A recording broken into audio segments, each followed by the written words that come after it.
But this evening, I'm very pleased to introduce to you and welcome back to the Brighton Buddhist Centre, Padmavajra.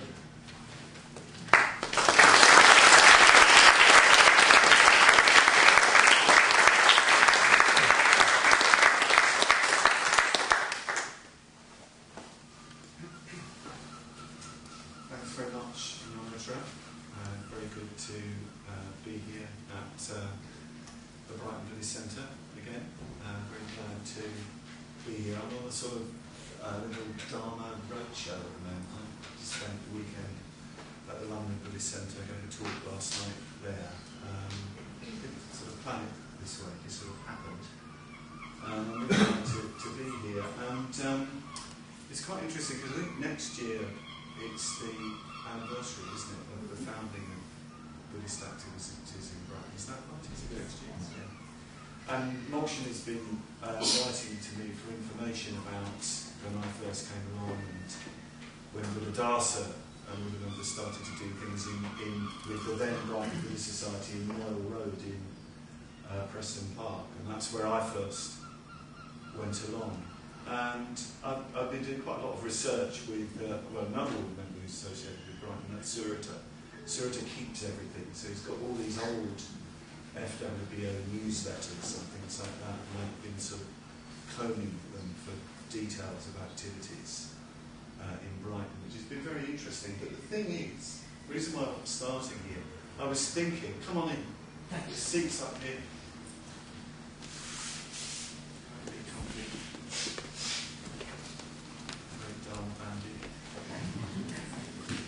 Bodhicitta is always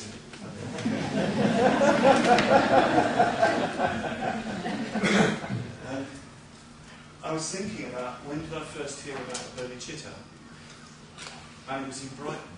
It must have been in Brighton. I probably first read about the Bodhicitta in Lama Govinda's book, Foundations of Tibetan Mysticism, because that was the first Buddhist book that I got hold of from a bookshop in the lanes called Symposium, really good bookshop, run by a guy who eventually became a Mitra. I can't say it made an impression at the time. I mean, the general impression of that book was incredible on me. It was life-changing to read Lama Govinda writing about these extraordinary states of consciousness that were accessible through meditation and finding a guru, which I assiduously tried to find in Hassocks. Didn't get those pages, so there was no Brighton Buddhist Centre. But eventually I did find my way to Royal Road, and my first class, just to give you an idea of what things were like in those days, and there was very little happening. Well, there weren't many Buddhist centres in those days. But my first class was a full-length Padmavajra, and then a sevenfold puja. That was my first class. And I'm very glad it was. I'm very glad it wasn't a sort of gradualist introduction. I'm not sure I would have stayed if I'd been taught how to relax. I don't know, relax. You know what relax when you're 17. Get off your face, don't you? Spiritual things, you want to get ecstatic and all that. So I was very pleased it was Padmavajra, and even more pleased when it was the puja. And by the end of the puja, and this is a really strange thing that I still don't understand, by the end of the puja, doing the mantras at the end of the puja, I actually knew that I was going to devote my life to Buddhism. I actually knew I was going to be an order member. I'd only met one an hour beforehand.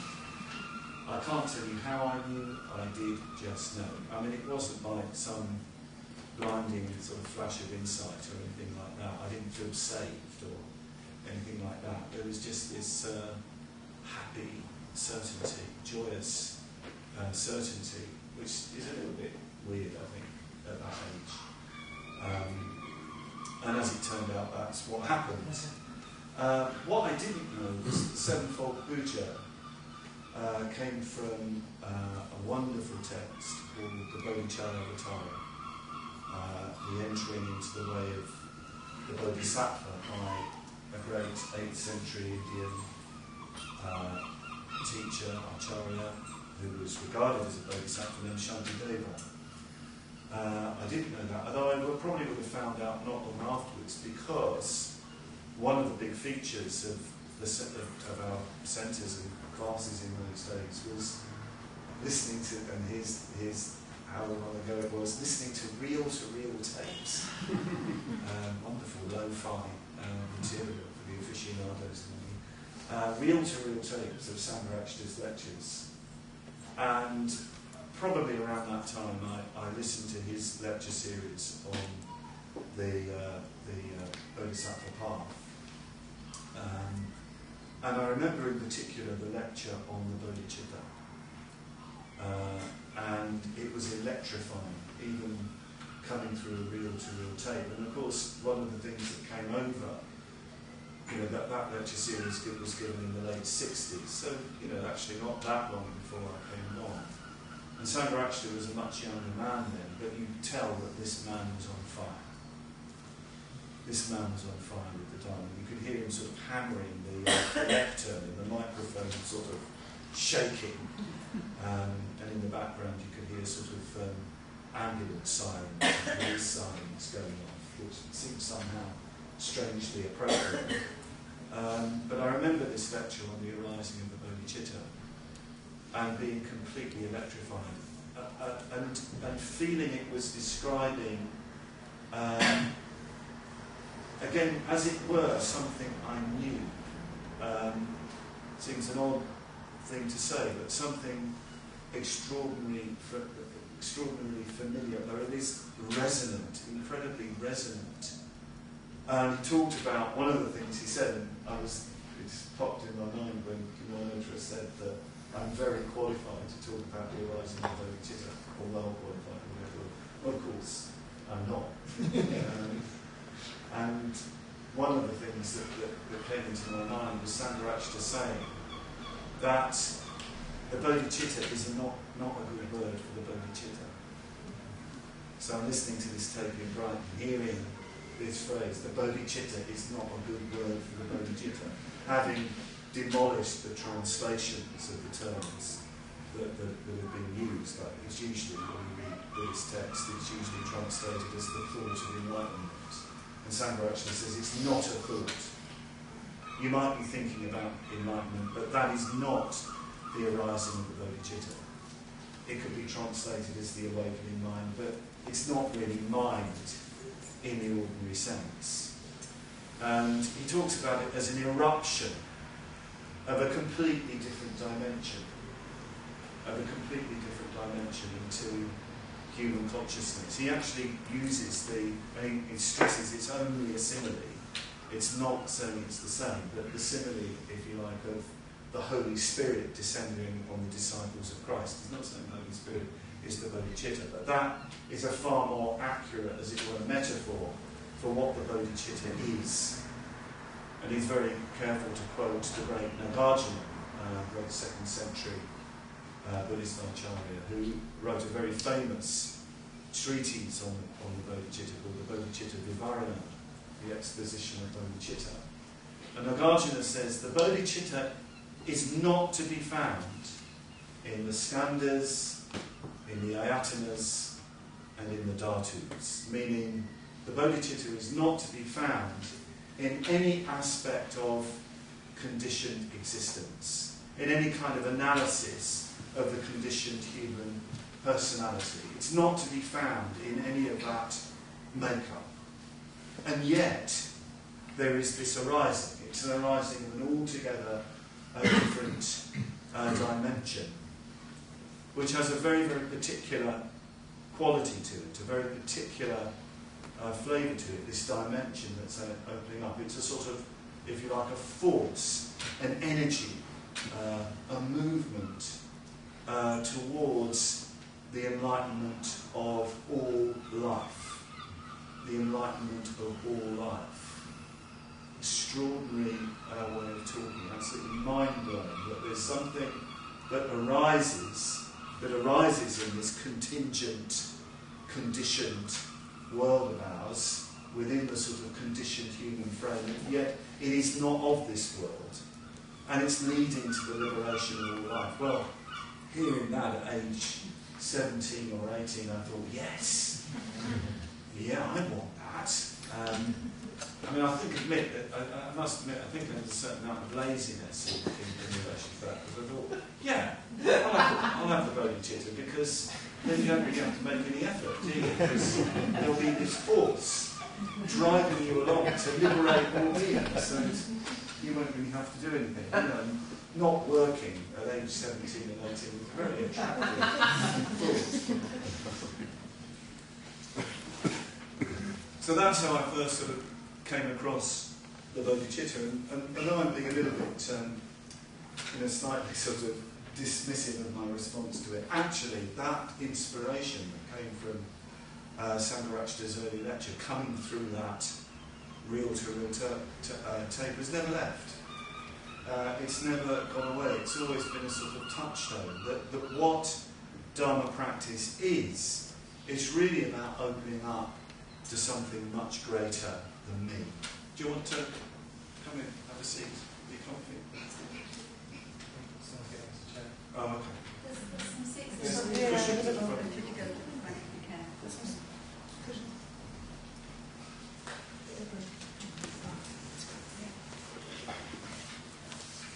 Yeah, so Dharma life, Buddhist life, it's not just to do with one's own individual, personal development.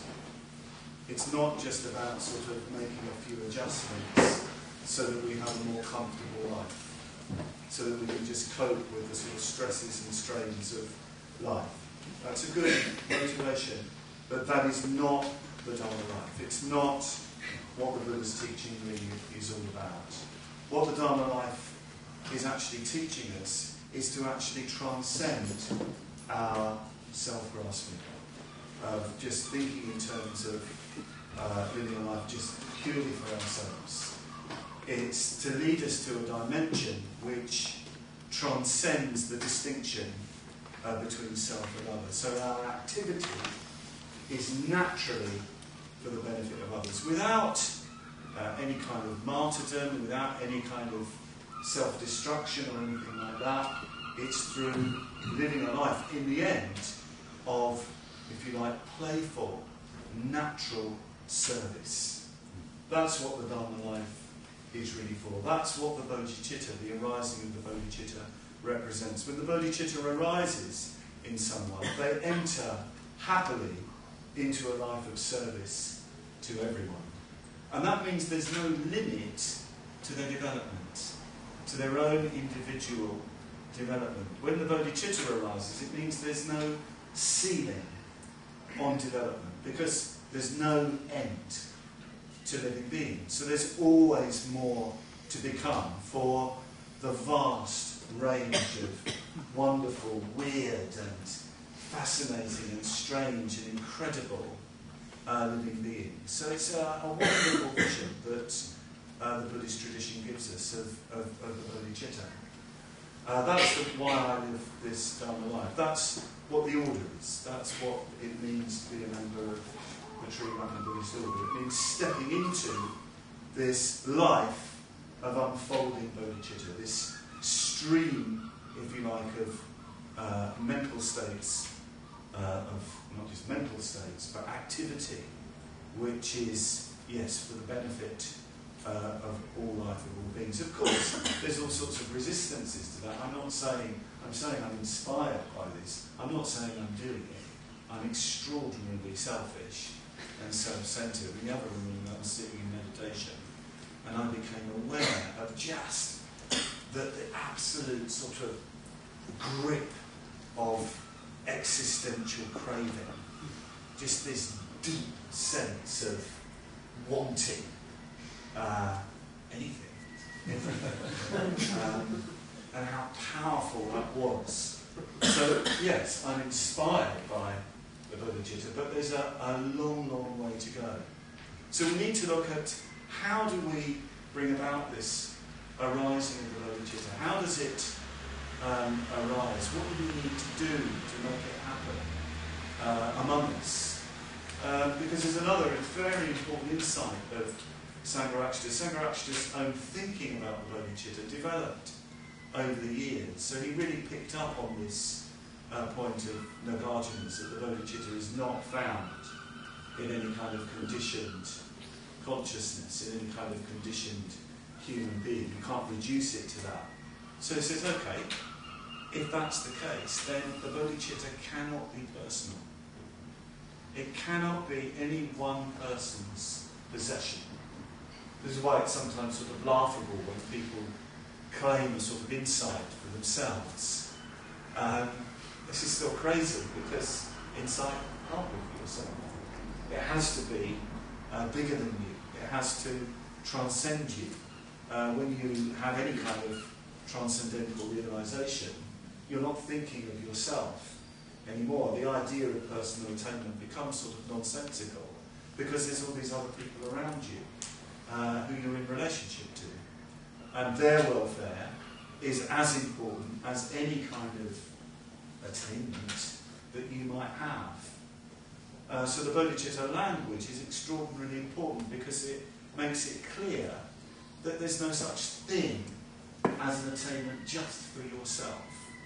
So Sangharakshita goes further and says it's far more likely that this bodhicitta, this force of wisdom and compassion, arises within a community, arises and pervades a community of people committed to the Dharma and in deep friendship and communication with one another, intensive communication with one another. So it's a sort of, if you like, a kind of will of a spiritual community where everybody is playing their individual part, their unique, particular part to express this individual force of bodhicitta.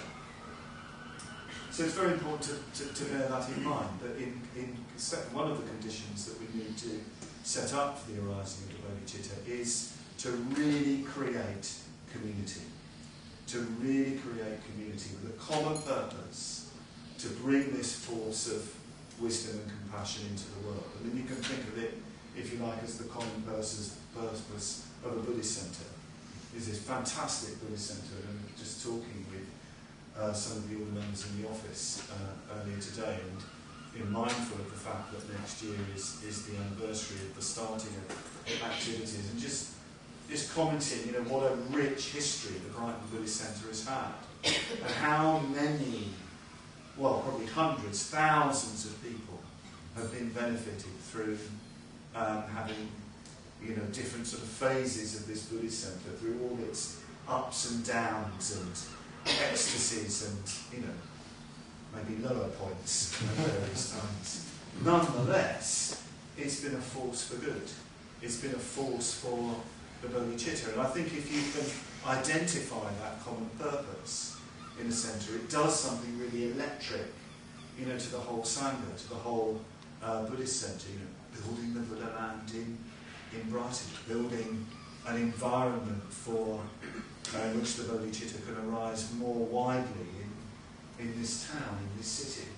Might sound like a strange way of talking to some, but I really believe it. I really believe that the Dharma is a force for good and can really change people's lives. So it's very important to have that common purpose. But what else can we do? What are the sort of specific practices that we can sort of bring to mind, that we can take up to bring the bodhicitta into existence? I'm just going to read some Shantideva, but it's good to have some tradition. This is the opening from the beginning of the Bodhicharyavatara, the praising of the Bodhicitta. Just to say, I first read this text in Brighton. Very grateful to Buddhadasa starting activities in Brighton, because that's where I made contact with things, and the Bodhicharyavatara was an in-book. Sangharakshita had just done his first seminar on that text, so it was around, and I used to read it every day. Verse 4. This favourable moment, so hard to find, has arrived. Once found, it should be directed to the goal of man's life. If this opportunity is not taken now, when will it come again? At night, in darkness thick with clouds, a flash of lightning gives a moment's bright vision. So, sometimes, by the grace of the Buddha, the mind of the world might for a moment turn to acts of good. The brightness is hard to obtain constantly, while the forces of evil are very terrible. What other good could threaten those forces except by that which is called the perfect Bodhicitta? This is the benefit discovered by the lords of the sages after meditating for many eons. This deep welling happiness overflows and uplifts immeasurable masses of beings. Those who long to transcend the hundreds of myriad miseries of existence, who long to relieve creatures of their sorrows, who long to enjoy many hundreds of joys, must never abandon the Bodhicitta. It's very beautiful, stirring verses, but I love the fact where Shantideva begins. This favourable moment, so hard to find, has arrived. Once found, it should be directed to the goal of man's or the human's life. If this opportunity is not taken now, when will it come again? So the first thing Shantideva talks about in really opening up to the development of the Bodhicitta is recognising how precious this moment is. This very moment. The word is kshana in Sanskrit, which means the moment. This very moment, even this very moment now. Here we are, gathered to hear the Dharma. I'm here to hopefully channel the Dharma, because it's not my Dharma. You're here to listen to the Dharma, but we need to recognise that this is a really favourable moment. It's extraordinarily auspicious that we can come together and communicate in and through the Dharma.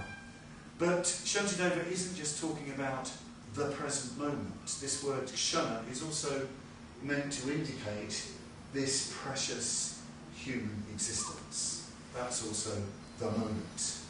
The moment is our precious human life form, which we so terribly underestimate and undervalue and take for granted, and often get into moments of depression and frustration because things aren't going right for us, when we just have to wake up to how precious our human life form is.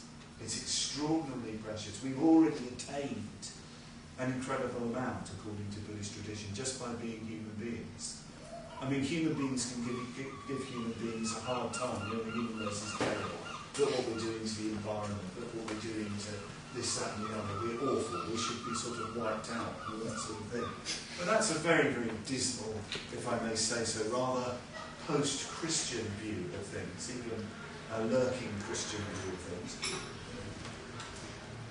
And really doesn't apply. Buddhist tradition says, no, human life is precious.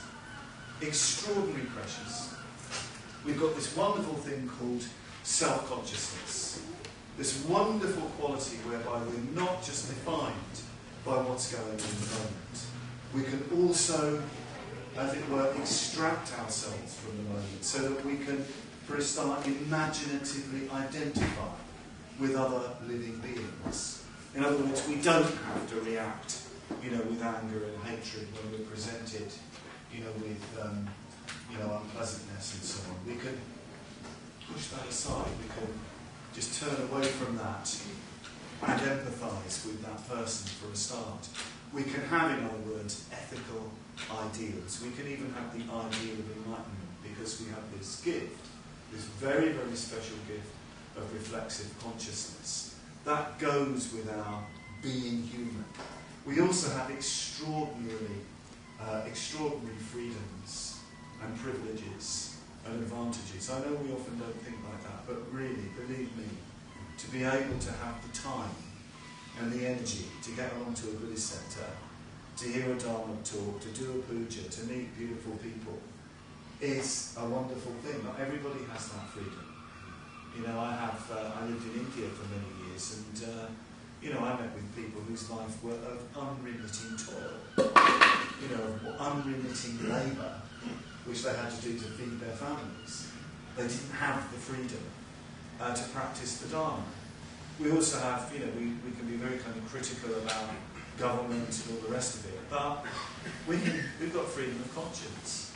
We can actually live a Buddhist life. We're not going to be persecuted for living a Buddhist life. So we have these incredible freedoms, these incredible potentialities. We've all got our own individual qualities as well. I mean, so often people seem to have the sort of kind of problems with themselves. I find it really bizarre. You know, people sort of tell me about, you know, how, you know, well, I'm really not a very good person because of this, that, and the other. And then when you hear what they're actually doing, you think, come on, this is daft. You know, what are you going on about?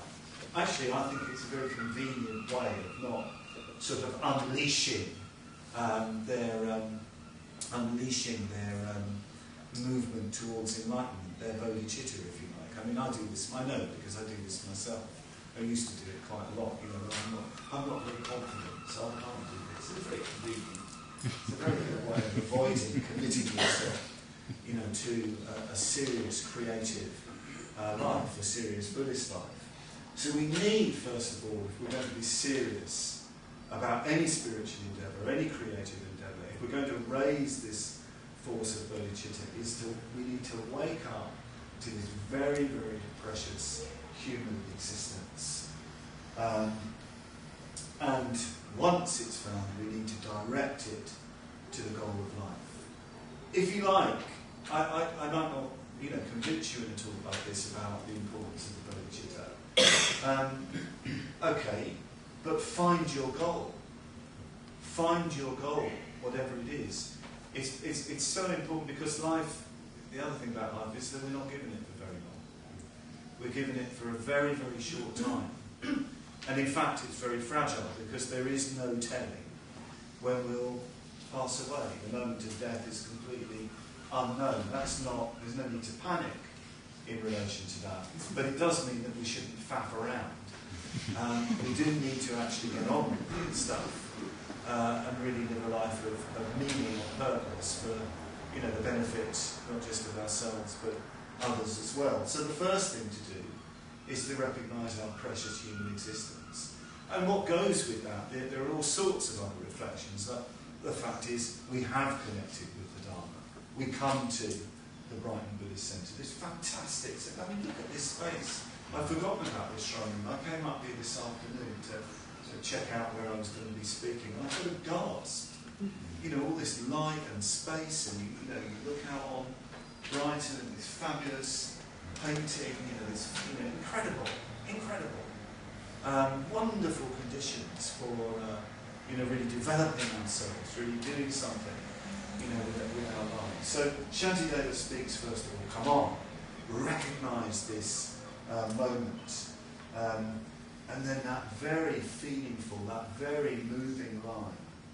At night in darkness thick with clouds, a flash of lightning gives a moment's bright vision. You know, a flash of lightning gives a moment's bright vision. So sometimes by the grace of the Buddha, the mind of the world might for a moment turn to acts of good. You know, it's not just this human life. We have actually connected with some vision. Something's opened up in our life. You know, maybe life was really very dark for us at one time. And something has opened up. There's been that brightness, that flash of lightning in the darkness of the night. And Shantideva believes that comes from, uses this language of the grace of the Buddha, the Buddhanubala, the power of the Buddha. You know, you could take this mystically, or you could take it in a sort of historical sense, that the Buddha started the teaching of the Dharma rolling, and that's come down to us, and we've connected with that, or we've somehow connected, we've had some sort of mystical experience that's brought us to the Dharma. But there's this coming together, if you like, of our life, our journey, our efforts to raise ourselves and the Dharma, the teaching of the Dharma. That is the flash of brightness. So that we're living this life. But, flashes of lightning are very ephemeral. Again, this is something, that's quite poignant. It's something I've seen over the years. When Mokshini wrote to me recently talking about the early days in Brighton, and we had a beautiful little Sangha, really lovely people, a lot of them family people actually, and I was the youngest by far, and people very, very kind to each other, and we used to have parties and have outings to Chantaburi Ring and things like that, and picnics at the middle of the night for some reason, as well as meditation, puja and study and so on. All those people left the movement. For one reason or another, they just fell away, it was too difficult, or they didn't like it, or whatever it was. And I feel very sad about that. Maybe they've actually all gained enlightenment, and, well, I'm still trying, I don't know, but it is very, very poignant. These bright moments arise, and we can very easily neglect them. I've seen this over the years where I live at Padmavajra. You get people coming along very enthusiastic and really into it, and you don't see them for years. And you might bump into them a bit later, and they say, I haven't forgotten, which is good. Which is a very good thing. But it is very ephemeral, this sort of thing. It seems very vivid at the time, but it's so easily gone. In fact, Shantideva goes even further and uses very strong language. The brightness is hard to obtain constantly, while the forces of evil are very terrible. What other good could threaten those forces, except by that which is called the perfect Bodhicitta? Uses the word evil. I know some people are very uncomfortable with this language. The word is papa in Sanskrit, and there really is no other translation. Apart means something like bad, bad juju, bad stuff. But that comes out of, it's not a theological term. There isn't some sort of force of bad floating around the cosmos. The bad comes from our unskillfulness. That's where the bad comes from. That just sort of accumulates and just sort of diverts us. And sometimes it can get us into quite, serious difficulties. Again, there is a kind of complacency that goes with human beings. I mean, I sometimes encounter this in study groups at Padmavajra when we're talking about the first precept. And Sangharakshita says something like, the best translation of the first precept is abstaining from killing living beings. And people say, well, I think it should be abstaining from harming living beings, Because I haven't killed anybody, I'm not going to kill anybody. And I said, well, how do you know? How do you know you wouldn't kill someone? I said, I can't say that. I mean, if you were walking down the street and you were threatened and your will to survival kicked in, or if your loved one was threatened, your child was threatened, I mean, how do you know you wouldn't kill? How do you know you would, how do you know how deep your values actually are? And you are, yes, probably, a thoroughly good person, ethical person, kindly person. But how do you know when life is threatened, what you would do? When I remember, in the Balkan Wars, hearing neighbours abusing each other, Serbs and Croats. Suddenly they were wanting to kill each other. They lived alongside each other, reasonably happily, until a change of conditions. So in that sense, evil isn't that far away. But it just comes out of, our unskillfulness.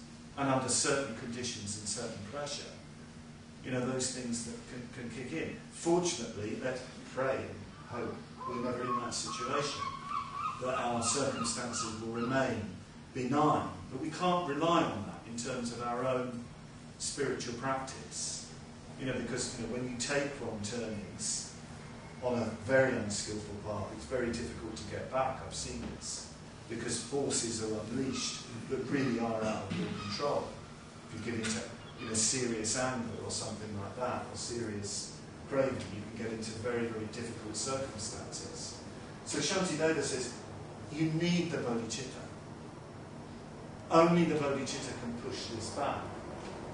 Because when the Bodhicitta arises, you have actually seen through this self-grasping. You've definitively destroyed, if you like, the serious, if you like, roots of craving. Not completely, but there isn't that holding onto yourself so strong. There isn't that tight self-definition. There isn't that tight self and other definition. That has decisively gone. That's been seen through, uprooted, that's died. And in its place there is this unbreakable response of loving kindness. It's a loving kindness that comes out of what they call voidness, shunyata. It's coming out of some sort of insight into the emptiness of all existence, which isn't a sort of vacuum or nihilistic space. It's this realization that there isn't, in fact, a fixed and unchanging self-identity separate from others. So there's this flowing of unbreakable loving kindness. So when you are presented, with particularly difficult circumstances, you're not actually going to be defined by them. But what happens to you is kind of irrelevant. Your life might be taken. Shantideva talks about this later on, very feeling for me in his Bodhisattva vow section, where he says, may people abuse me, may they strike me, may they cover me with shit, or whatever, may they hate me, may they love me. It's not masochism. He's saying there is something arisen now that will always respond creatively to other people. Whatever they do, let it bring about all that they desire. One very, very humble, very, very hard to live up to. I mean, I find it really difficult if somebody just makes a very mild criticism. If you, after the talk, say, not bad, Padmavajra, but this is a bit wrong, I'm probably doing this. I won't have you up against the wall, but the arising of the Bodhicitta, means that you don't have ever that extreme response. You're not going to get into that difficulty. And more than that, it's not just sort of self-protective, and actually protective of others. It's also a force. It's very, very important. It's very, very clear when you look into the tradition that the Bodhicitta is a creative force. It brings out a sort of ingenuity in the community that has that Bodhicitta. When you read Shantideva's Bodhisattva vows, he says things, may I be, I can't remember all the things, may I be a wish-fulfilling tree, may I be a magic spell, may I be a doctor for those who are sick, may I be a bridge for travellers to pass over, may I be a tree that people can lean against on their journey. Wonderful sort of metaphors for how to be in relation to other people. And so this turning back the forces of evil is also active. It's not just sort of going to arise when you're threatened. It's about bringing something into the world as a community that impacts on the world, that finds all sorts of different ways to communicate with people. There's no one way to connect people with the Bodhicitta. Yes, I concentrate very much on giving Dharma talks and leading retreats and all that sort of thing. But you could have a musician communicating the Bodhicitta, a doctor communicating the Bodhicitta, just an ordinary person being a fantastic ordinary person, spreading light and happiness, communicating the Bodhicitta.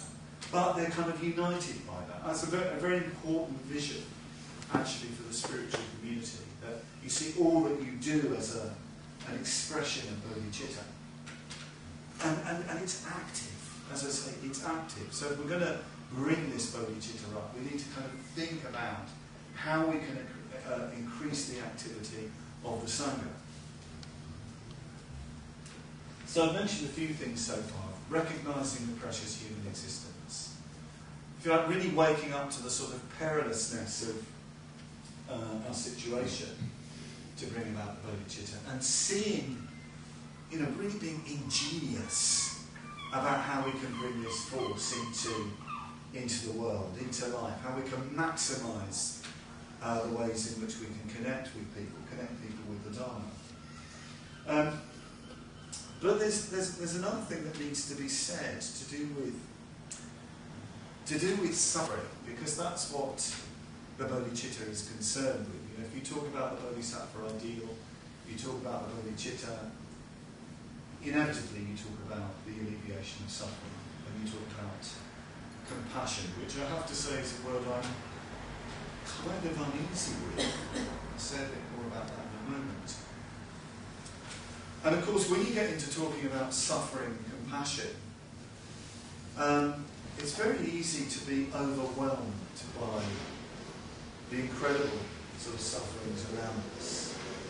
You can sometimes find this in certain meditations, like the Padmavajra meditation, where you contemplate the sufferings that are all around. They're kind of endless and overwhelming. We don't even need to do Padmavajra. You just switch on the tape, can't you? When you go home tonight, if you get home time, put the 10 o'clock news on, and there's just this endless stuff which the media is sort of giving us of one kind of horror after another. There is something slightly pornographic about all that, which I'm very uneasy with, but that's another point. But we can very easily get overwhelmed, I think, by the sort of suffering around us and feel sort of helpless in relation to it. And also we're told there's nothing you can do about it.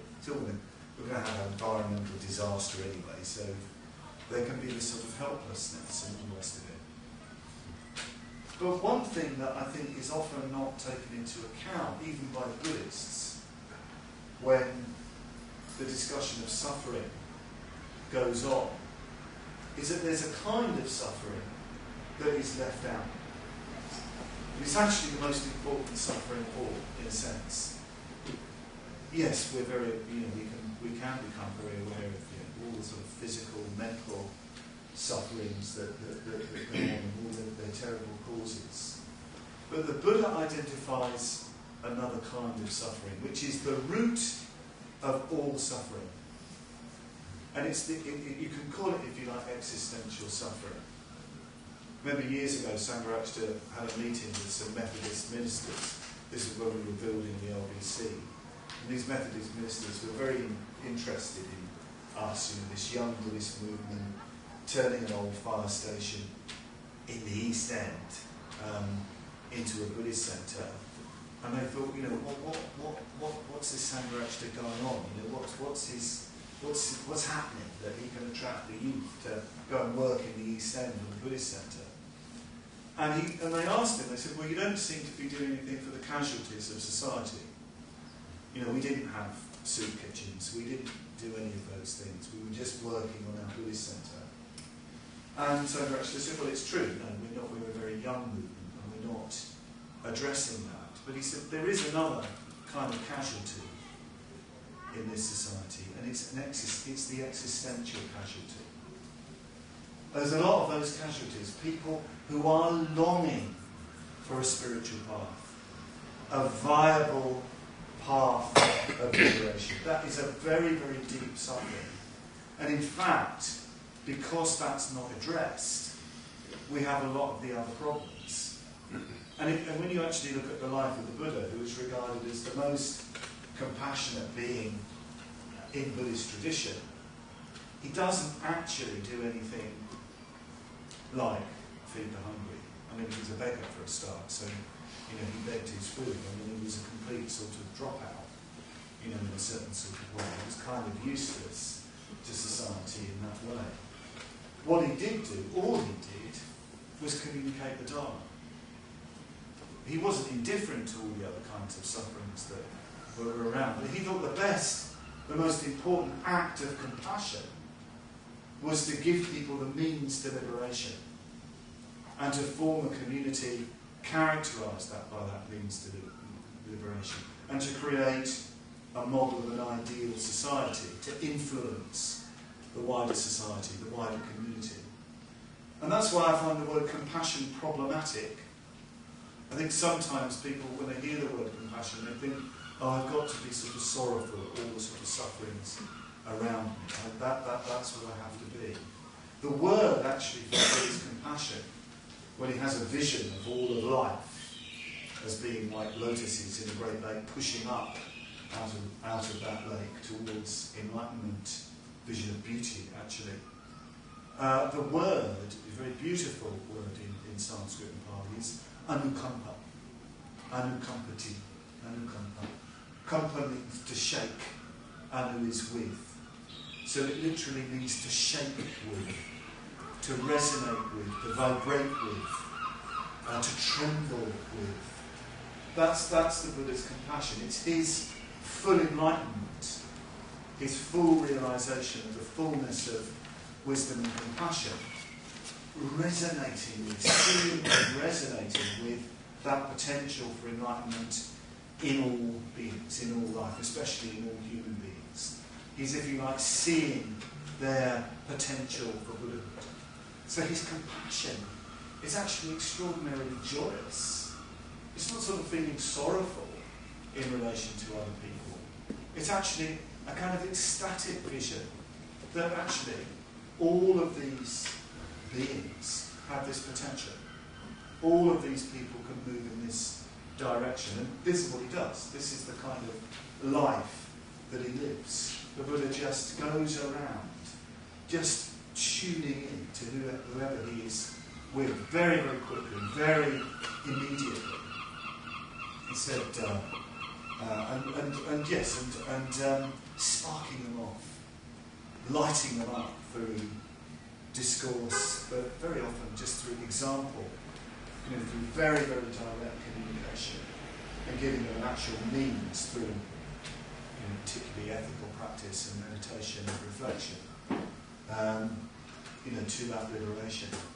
Very interesting, the Buddha said towards the end of his life in the Padmavajra Sutta, the very, very strange discourse that he has with Ananda. He just starts talking to Ananda. It's almost like the end of his life. The Buddha is sort of sharing all sorts of strange teachings with Ananda on the eight liberations and all these things. And he said, Ananda, there are all these different assemblies. So he mentions Brahmins and wanderers and even different assemblies of gods. All these different kind of groups of people. And I've been to those groups of people and I've worn their clothes. I've gone into those assemblies and I've worn their clothes and I've spoken their language. So they do not know that I am there wearing their clothes and speaking their language. And they're changing.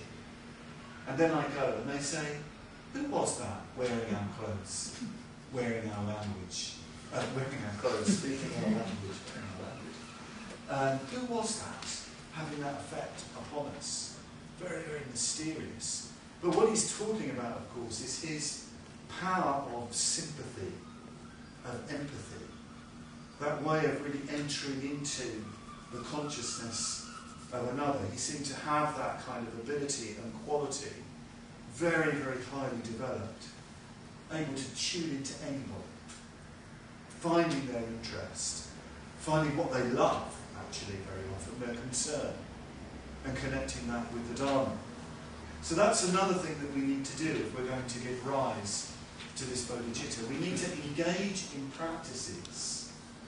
We need to engage in practices which fully develop our powers of empathy, our powers, if you like, of imaginative identification with others, our powers of resonance with others. And Shantideva goes into this in the section, actually, on meditation in the Bodhicitta, very, very wonderfully. He describes, if you like, a much sort of deeper version of the Metabhavana. He talks about developing two really crucial realizations: the realization of the sameness of self and other, and the realization of the exchange of self and other. And I'll just briefly describe this, and then I better conclude, I think. What time have I finished? 10 past 8. Okay, I'll see you in 10 minutes. But it's really very important. You might want to take it into your Padmavajra meditation. So the sameness of self and other, and it might cut through some problems you might have with Padmavajra, because I know some people have problems with Padmavajra. I don't know why I've never had problems with Padmavajra, really. I mean, you know, I found it difficult to like people, but especially people I don't like. I always enjoy getting into deep water, but certainly I know people have problems with the first state of Padmavajra, so easy. So Shantideva talks about realising the sameness of self and other. So, first of all, he says, well, reflect on the fact that you want to be happy. Okay, you might not be very successful in it, but that's what you do want. You want to be happy, or you want to feel okay. You want to feel protected. Very important human, desires, to feel safe, protected, you want to live. You don't want to die or be sick or anything like that. You want to be alive. Life is very, very precious to you. So anyway, don't worry about whether or not you like yourself or whether you're a good person or a bad person. Just wake up to the fact that life is precious to you. Of course it is. You couldn't be alive without that. You want to feel okay. Every other human being is exactly the same. Your friend, the neutral person, the enemy, all beings are exactly the same. You don't need to know any information about another person to know that they want to avoid suffering, that they want to be happy, they want to feel protected, they want to be treated well. So why not extend kindness and courtesy and protection and loving kindness to them? Why not develop that maturing and protective loving kindness to them? Because they're exactly the same as you. They're no different. Treat them as you would treat yourself. And it's a very, very simple but very, very beautiful realisation that Shantideva is getting there. And you really can bring it into the metta. And definitely start with with loved ones, of course, but bring that into the Sangha. We're talking about the Bodhicitta arising in the Sangha. Bring that kind of flavour into, your Sangha practices. Treat each other as the same. But he goes further. He talks about this very mysterious practice. He says, whoever quickly wants to liberate themselves and others should practice the supreme mystery, the exchange of self and other. Triratna Parivartana, the word is in Sanskrit. And Parivartana means it's a magical exchange. It's like shape-shifting. Whoopee. We become another. So what Shantideva says, well, is this your sort of self-identity, which you think is very fixed? It's kind of arbitrary, actually. If you think about it, you originated from other people. The drops of using sort of ancient Indian sort of medical stuff, might be a bit dodgy, drops of seed and blood from others. You form this identity, this self-identity around this, but on examination, you actually won't find in any of this kit a self. You won't find anything. This is all sort of changed and developed and morphed. So your self-identity in relation to this is sort of arbitrary. So why not imagine yourself as another? Why not in meditation become another? Feel what it's like to be another. I mean, perhaps a way into this is with great artists, great poets or painters. When you see a wonderful portrait. I've got in mind a wonderful Cézanne portrait of an old man with a pipe that's in the courtyard. You kind of know that he's gone out there, as it were, into this other and kind of presented them in a way that kind of evokes metta. Well, if that's what you're doing, you can do in meditation as well. You sort of go out from yourself to really imaginatively identify with the other. And in that way you can, and of course with a friend that's really easy, and that's why it's so good to bring a friend to mind in the second stage. You can sort of feel what it's like sort of to be them. And when that's the case, that means you can really understand them very, very deeply, give them what they need, intuit what they need. But you've got to sort of widen that. You've got to sort of develop that. And Shantideva, being a very, very serious, hardcore practitioner, with no sort of sentiment about Bodhicitta, he says, actually, you know what? The person you should really identify with is somebody who's an enemy. He even talks, it's obvious he's talking about sort of people he was bumping into in Nalanda, the monastery that he was staying, monastic rivals. He goes through these different sort of rivals, the ones that sort of feel junior to him and resent him for being superior in the hierarchy. Who think, who do you think you are, pouncing around all over the place? That's not an exact translation. How sort of extreme, as it were, Shantideva is to test the powers of imagination, to test the powers of metta, to identify with another who you really feel aversion to. Because it's easy with friends. It's kind of easy with a neutral person. It's easy with the sort of, human life. You see it sometimes in the last stage, don't you? People kind of listening out, thinking, humanity, all life. I love you. Which is very dishonest.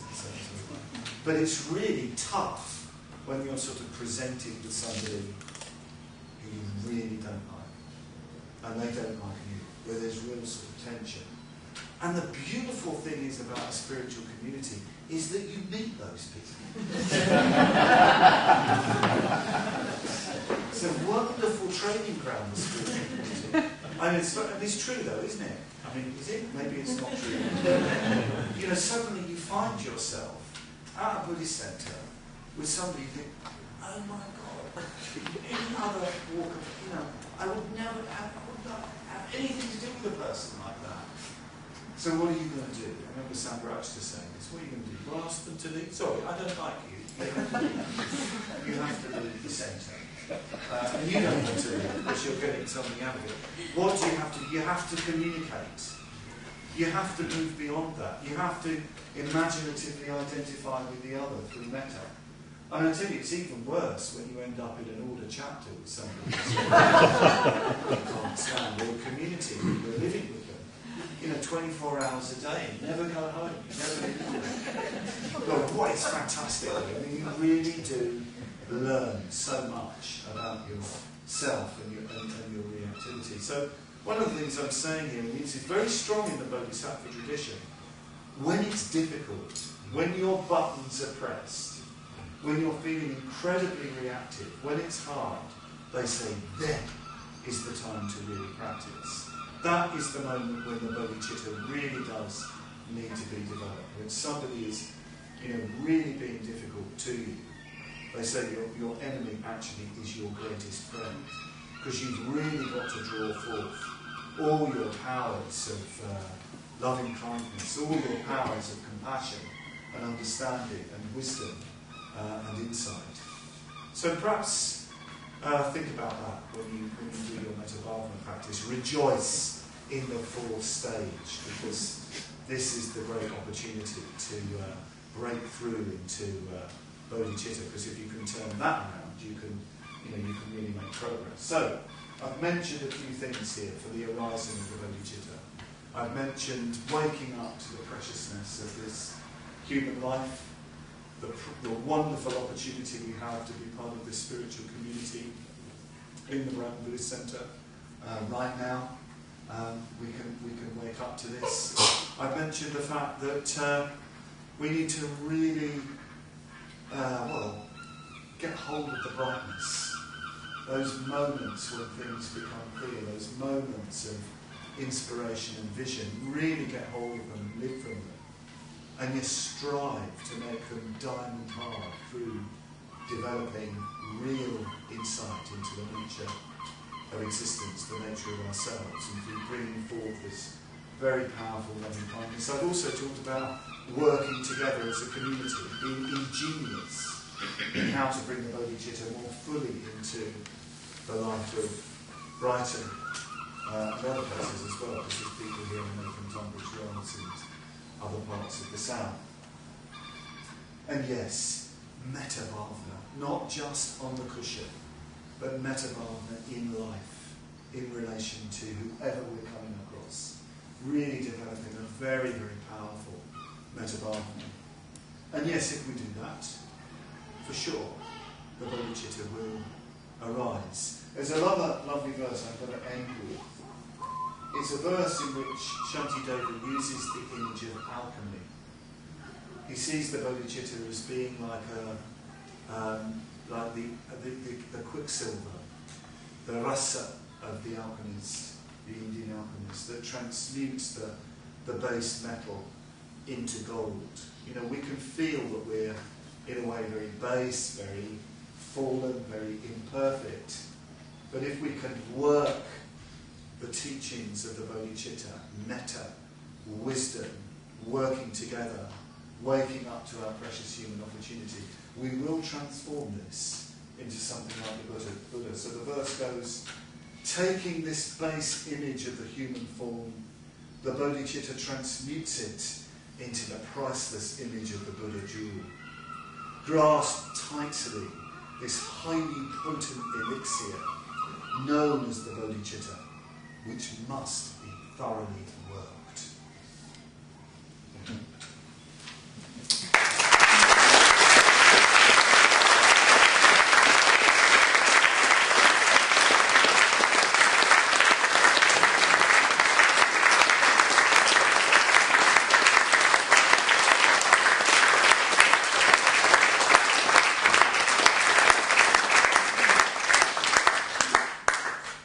Thanks a lot, Padmavajra, for that really fast-flowing talk. Give us a lot to think about, I'm sure. Particularly about Padmavajra, particularly about what Sangha is, and particularly what being a Buddhist is. So no prompting about. But I'd really like to thank Padmavajra for coming here, because he's a very busy man. He travels all over the place. There's a lot of Padmavajra, so it's a real pleasure to thank you very much. And do think about what he said in his talk. It's an hour's talk, and we've got it recorded, hopefully, and hopefully it'll be on our website as soon as Bodhicitta can put it on there.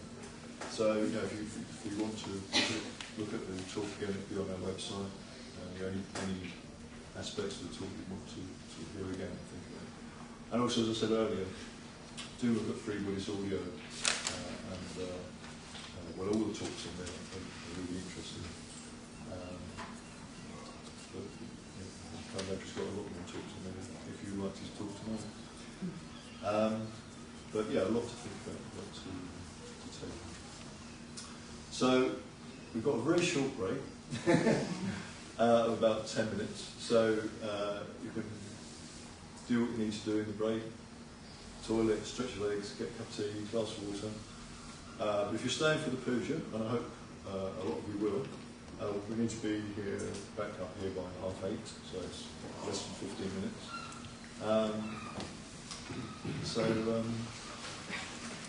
Do come back up if you can. If not, see you another time. And do come next week if you can for welcome back for the next month's